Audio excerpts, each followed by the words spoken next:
지난 어느 해 성탄절날 기도하며 예배를 드리려 할 때에 주님께서 말씀을 하셨습니다. 나를 너에게 주노라. 이것이 무슨 뜻입니까? 하고 여쭈었더니 주님께서 성경 말씀으로 말씀해 주셨습니다.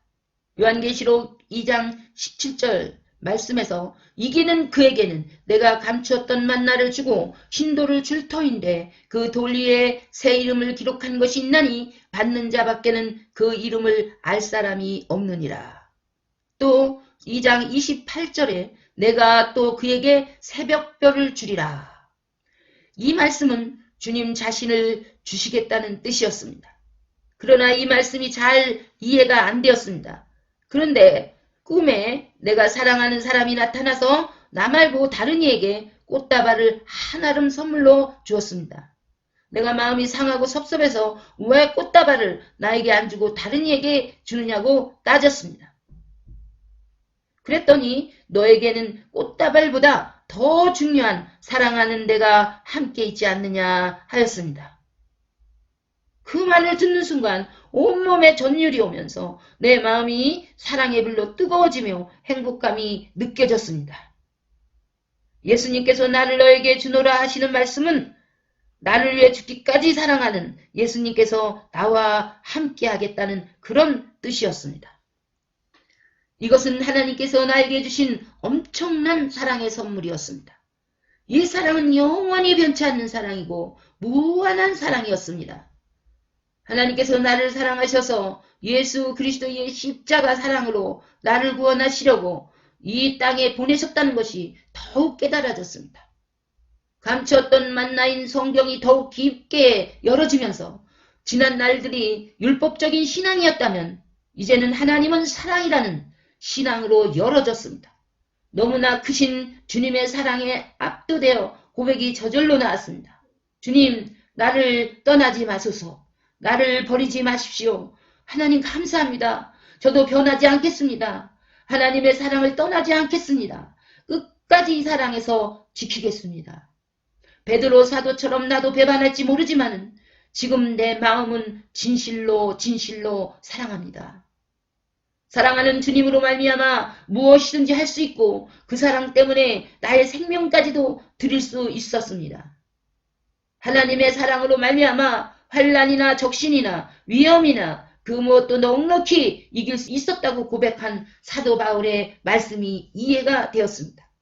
성탄절은 하나님께서 나를 비롯한 모든 인류에게 하나님께서 가장 귀하고 가장 위대한 예수 그리스도를 선물로 준 축복의 날인 것입니다. 또한 성경은 인류에게 주신 최상의 선물입니다. 왜냐하면 사랑하는 삼일체 하나님의 사랑이 그 안에 다 들어있기 때문입니다. 세계 선교를 준비시킬 때에 성경 한 권만 가지면 세계를 가리라 하신 말씀이 이해가 되었습니다.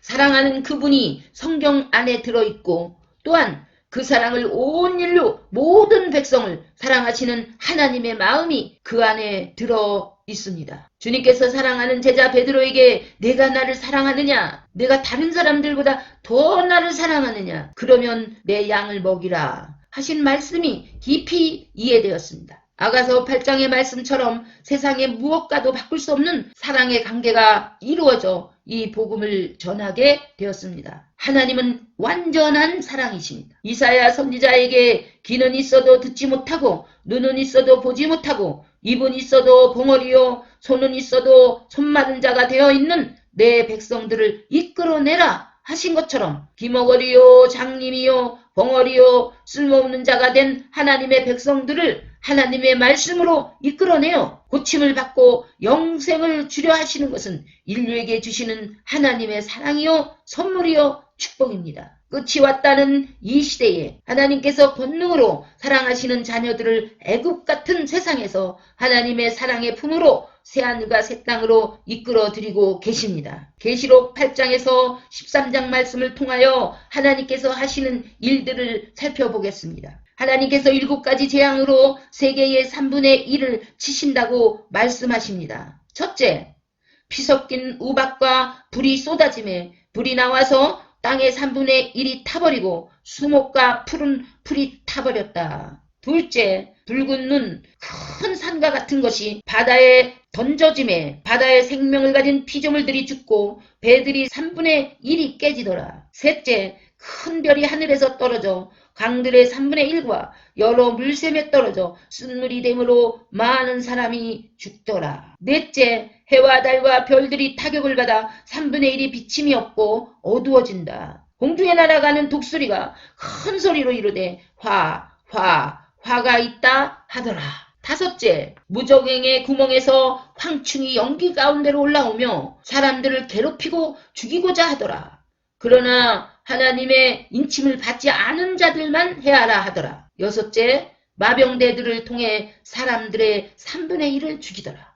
일곱째, 선지자들에게 전하신 복음과 같이 하나님의 비밀이 이루어지더라. 무저갱에서 올라오는 짐승이 전쟁을 일으켜 죽일 터인데 시체가 큰 성의 길에 있을 것이다. 그것은 소돔이라고도 하고 애굽이라고도 한다. 하나님께서 하나님의 권능으로 소돔과 고모라 같은 죄악이 관영한 이 시대를 통치하시고 계십니다. 요한 사도에게 계시하신 일이 지금 이 시대에 그대로 진행 중입니다. 지금 전 세계적으로 일어나고 있는 코로나19도 하나님께서 통치하시고 다스리시는 일입니다. 이런 큰 환난에 길 되시고 생명 되시고 진리 되시는 예수 그리스도 앞으로 나오는 자들은 살 것이다 라고 하나님은 말씀하시고 계십니다. 하나님께서 가슴 아파하시고 눈물을 흘리시면서 말씀하십니다. 누가 할꼬 누가 갈꼬 너희는 너희 고통에서 너희의 한을 풀어달라고 나에게 호소하지만 나는 누구에게 이 아픔을 말할 것인가. 하나님의 눈물을 가진 자여 그리고 아는 자여 일어나 빛을 발할지어다. 고통하며 신음하는 하나님의 자녀들을 구원코자 하시는 하나님을 기쁘시게 하는 자에게는 반드시 상이 있다고 히브리서 11장에서 말씀하십니다. 하나님께 상을 받아 면류관을 받았을 수 있는 저와 여러분들이 되시기를 주 예수 그리스도의 이름으로 축원드립니다.